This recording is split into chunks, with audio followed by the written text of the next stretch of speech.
We all want to show up as the leaders that inspire high performance, but many leaders are unaware of the cost their behavior creates. Michael Sahota overviews how to create a shift of consciousness as a leader into someone that is more human and a servant leader. Welcome to the Excellent Executive Coaching Podcast. I'm your host, Dr. Katrina Burrus, and today we're going to interview Michael Sahota. Michael has written a book called Leading Beyond Change, and the benefit is it's showing up as a leader with increased consciousness, which of course brings higher performance. Michael, welcome. Thank you for having me here. So Michael, tell us a little bit how and what one needs to do to shift our level of consciousness as an individual, as a leader, and within an organization. Yeah, that's a great question. Thank you. Of course, it's a very complex topic, but I think probably the starting place is leaders are often in this place of, well, just tell me the 3 things I need to do. Give me the list. Okay, I'm good. I'm fine the way I am, but just tell me what I need to do to make changes around me. And what we've realized is that high performance leadership actually comes from an evolved state of being, which is actually a shift in ourselves, our worldviews, how we perceive others, how we interact with others. So there's actually an inner shift needed. So the doing is actually not so much in the external world. It's more focusing that attention on our own leadership evolution, on where we are right now, where we hope to be, and focus on developing and utilizing and learning the tools to make more rapid progress on that journey. So tell us a little bit about those tools to have a more rapid journey.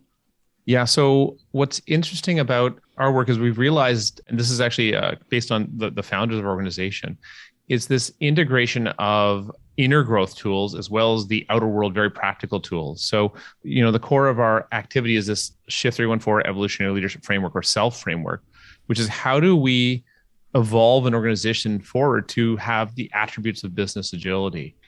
And so what we discovered on this journey is that there's this inner dimension that changes as well, that when we look and kind of peel back the layers on the attributes we see in high performance leaders, things like curiosity, things like humility, things like patience, things like extraordinary listening skills, having them be able to get their ego out of the way. That's what we see in these evolved leaders who are able to create great outcomes. And so really the really awakening and realization for a lot of leaders is, wait a second, that wasn't even on my radar. I was trying to figure out how do we get my people to produce these results to create the bottom line or the growth our organization needs. I didn't really spend the time focusing on where's my leadership evolution, understanding how am I really showing up as a leader and how am I evolving that to create better outcomes. Because when we are evolved as a leader, then the outcomes will happen around us. Then we'll unlock the people around us. Then we'll be able to receive the data, the information we need to make those good business decisions, to get out of our own way. So to get out of your own way, you're saying that you need patience, listening, letting your ego go. So to be able to develop your leadership, but that's easier said than done. So how do you lead a leader or help them evolve to be a better listener, to be more patient, to be curious? It's usually something one has or has not to some degree. I'm sure we can develop it. So that's what I'm asking you. Yeah, it's entirely about developing it. And the starting place is, what is our definition of leadership? Like for, a long, long time, over, 50 years now, servant leadership is the prominent paradigm. And our work is really very natural evolution of servant leadership. It's what we call evolutionary leadership. And as we define it at SHIFT314 as follows. Evolutionary leadership is the choice to evolve oneself and develop the capabilities needed to evolve an organizational system. So the key word, and I emphasize when I'm speaking, was the word choice. And what we're seeing here is the starting place of any leader going on any kind of evolutionary journey of really to show up, to have those kind of attributes, is to make a clear and consistent choice, an ongoing choice to evolve. Okay. So Let's say you have some leader that is unaware that they're terribly impatient and they transpire that to their employees. They're not that curious. So how do you entice them to evolve in that area? I'm just challenging you a little bit, okay, Michael? Yeah. So that's a great question. So what we do is we start from a place that everything is normal, right? People are not at fault for how they're showing up. Each of us is a complex system, and we arrived the way we did because of who we are and our past and so on and so on. And our work is to help people understand, well, all of this is changeable. The human brain is changeable. It's malleable. Our adaptive systems have certain protective, responsive behaviors because of our experiences throughout our life. And then we can unpack those and decondition them. So really, we're not in the business of trying to convince anyone anything about themselves. What we are is creating a space for people who want to explore this topic to come to their own realizations about themselves. So what does that mean? If we look at our book, Leading Beyond Change, we go through about 40 different patterns of a traditional organization and traditional leadership and what we call an evolutionary organization or evolutionary leadership, of more evolved ways of functioning that we see with high performance business agility and so on. Yes, and but so I'm going to interrupt you, Michael. Give us a concrete example of how you helped a leader. You gave him the space and you brought him to a point where he's more adaptable, more conscious. Yeah. So what's a very concrete example of that? One very simple example is we have an exercise where people help leaders see how they're not really fully listening. A lot of leaders we encounter in the workplace are trained in something called active listening, which should actually be called active communication skills. When we peel it back down to the basic layer, listening does not involve any talking. Listening does not involve any thinking. Listening actually requires bringing our full awareness and attention on another human being. And so we take leaders through an experience where they realize, wow, I am a horrible listener. Wow, I don't really think about people. I think about what I want to say. I think about my conditioning to summarize what other people are saying. I think about how to solve the problem. I get caught up in my own internal dialogue. I am a horrible listener. And wow, I need to practice this activity we created called laser listening to practice again and again how to become an extraordinary listener so that I can actually hold myself in a place of humility, hold myself in curiosity. So we're giving people these like very atomic building blocks, these little baby muscle capabilities that give them this trajectory of evolving their consciousness and showing up as leaders that are extraordinary, that have superpowers, that are able to do the impossible. So the typical outcome we see, because we train thousands of leaders around the globe, the typical outcome we see is people say, hey, suddenly people are reaching out and asking for help. Hey, suddenly, over time, the resistance is gone. We're no longer in conflict. We're moving forward in a smooth way with alignment. Like it's really just, not only that, but here's the deal. It's not just a shift they get in their workplaces. What the most important shift people say is the shift in their personal lives, with their kids, with their partners, because we're teaching people how to be a better leader is how to be a better human being. In some ways, there's a lot of skills that you're teaching these leaders that are coaching skills, to listen, to understand, to create the space for the other person, to hear their thinking, etc. Yeah, that's great. And I think that's where we have the biggest challenge communicating what we do, because everyone has a very crisp mindset and understanding of what that is. And I think you just clarified that. And it's really hard to explain this, but I'll try to use some words. It's not about a skill. This is what we're trying to explain here. It's not about a skill. It's not about knowledge. It's actually about a shift in consciousness, which is a mental model, mental mindset. So any skill can be used from any different mental mindset.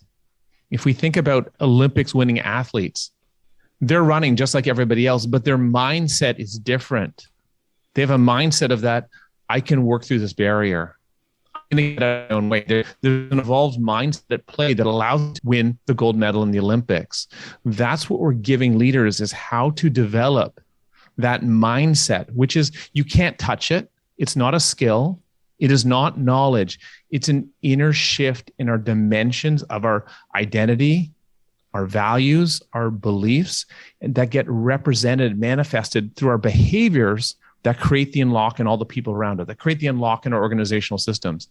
And so, our work is not the same as a lot of other things happening there. A lot of people are working at the level of skills, behavior. We're going to 5 steps beyond that to the source of what will create the most shift and helping them backtrack. So on the surface, it looks very, very similar. And that's what I'd say as an organization, as a company, we're still figuring out how do we communicate that message, because it sounds on the surface the same, but it's actually radically different when we look at the transformational experiences that people have coming to our trainings, working with our organization to create a shift. So you work on the individual level as a leader and as an organization. Can you comment a little bit about how this translates to the organization? So our view is very simple, that culture is primarily a manifestation of leadership behavior. I mean, we have many definitions and so on and so on. So culture follows leadership. So if we want to create a change in our culture, that requires a shift in our leadership behavior. So that's where our specialization is. How do we help leaders do that shift? Now, here's the deal. Everything that a leader does creates a shift, a micro shift in culture. So when leaders understand how to approach organizational change, how to approach decision-making in a way that treats people like adults, in a way that invites a more evolved culture, they're going to create more responsible people around them. They're going to create more motivated people around them. So essentially 90% of the challenge of solving the employee engagement problem, creating responsible, high performance, passionate people at work, is for us as leaders to stop causing damage that we're not even aware of. And that's really what we're talking about, is how do we become aware of how we're causing damage and get out of our own way. That's why we say that the core of what we do is we help leaders transform their reality about themselves. So tell us how you help them transform their reality, because a lot of leaders don't even realize that they're causing damage. Mm-hmm. That's fantastic. So that's where I was going earlier, to say that the book has a set of 40 business patterns to walk people through a traditional organization. Here's the traditional organization. Here's that functions. Here's traditional leadership functions. And here's the damage that it causes. And contrast this with a high performance, evolved organization, evolved leadership. Here's how it functions. And here's why. Here's the science. Here's the research. Here's the step-by-step to categorically help leaders understand what they are doing every day in their organization mostly is causing damage, or is at best well-intentioned half measures that cannot achieve the actual results they are attempting to achieve. Okay, which is a wonderful thing. Yeah, and to make it concrete, we give people very clear maps to orient themselves. We give them very clear models so they can reason about and reach their own conclusion. We give them principles to understand the laws of cause and effect. And most importantly, we give them tools. So how do I do this today? I'm in my office. What do I do? Okay. So if you could be a little more clear on the clear maps you give, the principle, the tools. For example, I create awareness with my brilliant jerks, or let's say people that are very, very bright, but interpersonally blind, by doing a lot of research work within the organization to give a clear idea of how their behavior, their mindset, their nonverbals are affecting people in different ways. So I don't even try to convince them to change before I do a really sort of a shock awareness. So I would like your way of giving them clear maps. What do you mean by that?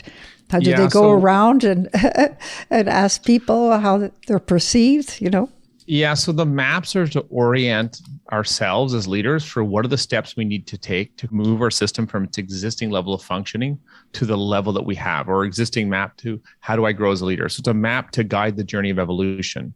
Okay. What you're speaking about is a very important component. Love that you're talking about that. It's called building desire in a system. That's one of the key principles we see as leaders. What are we doing to create desire?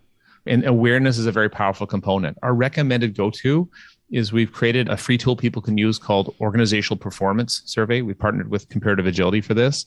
What that does is it goes through 5 dimensions of organizational functioning. And the reason we start there is because every manager, their job is to make the organization perform better. So by starting with this powerful metric to help them understand, this is how my organization's functioning now, And then we just ask the question, well, is this what you want? And out of that will come the desire, no, this is not what we want. And then out of that, we'll say, okay, well, what level of interest do you have? Like, what do you want to create for your future?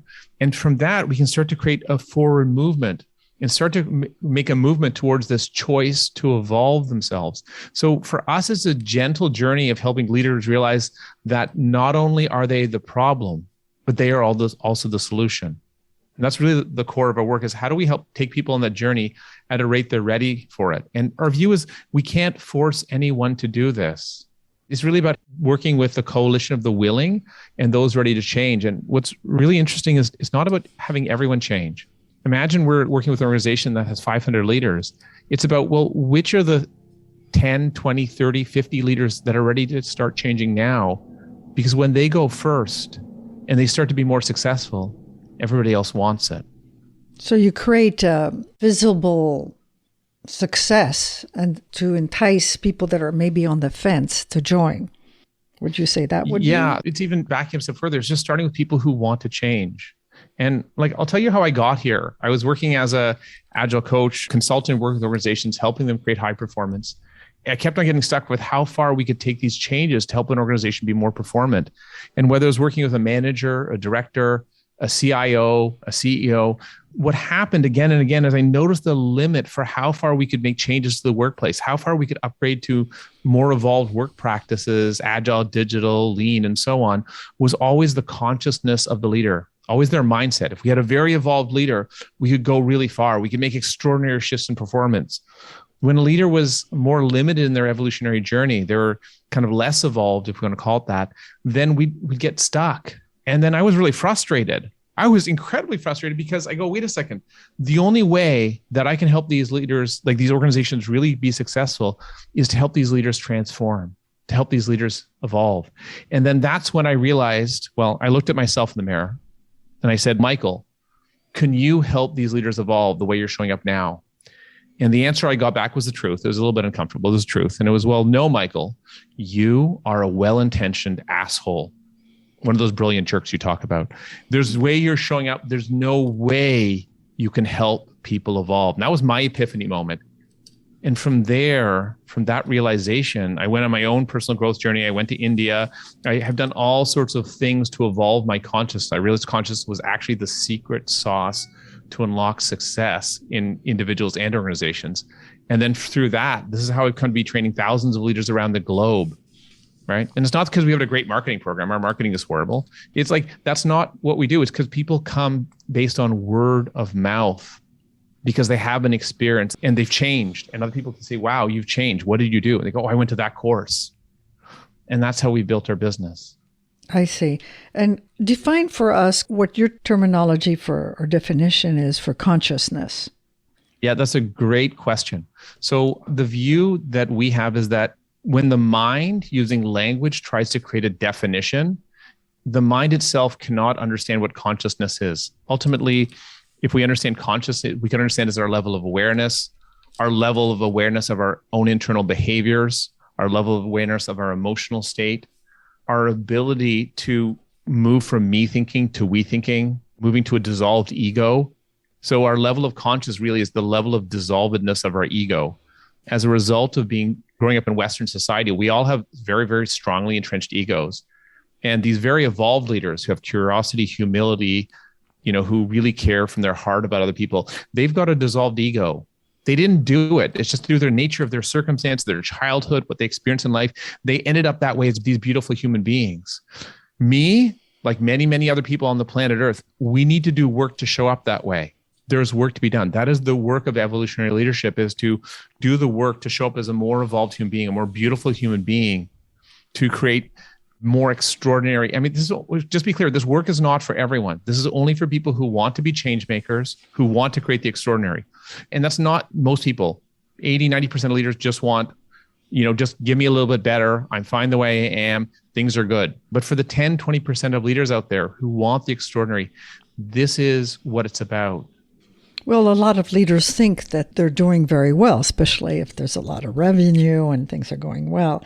So this is, taking a step to really look into yourself and be more aware.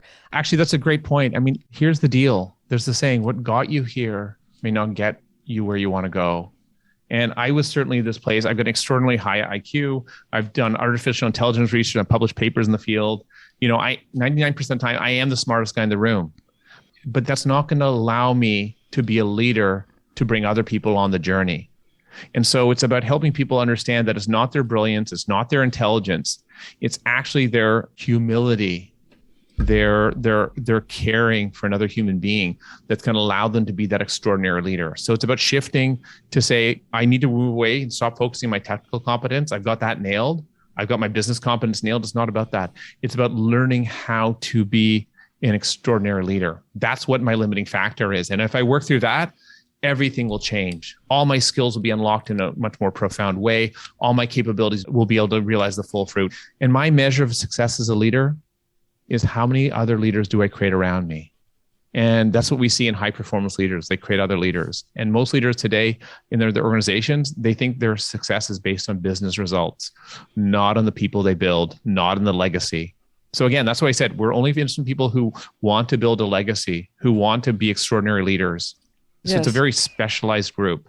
So I've found with clients that are CEOs, they have the more of the we instead of the I. They see also a bigger vision of the whole company rather than their division. And they also see a lot further in time.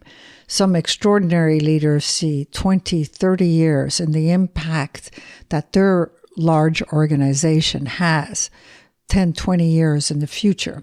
What is your experience with that? Yeah, I think you're absolutely on the money. I think your experience is really shining here, that this is exactly what it is. And so what our work is about is how to help those leaders become even more extraordinary. Because so here's the deal.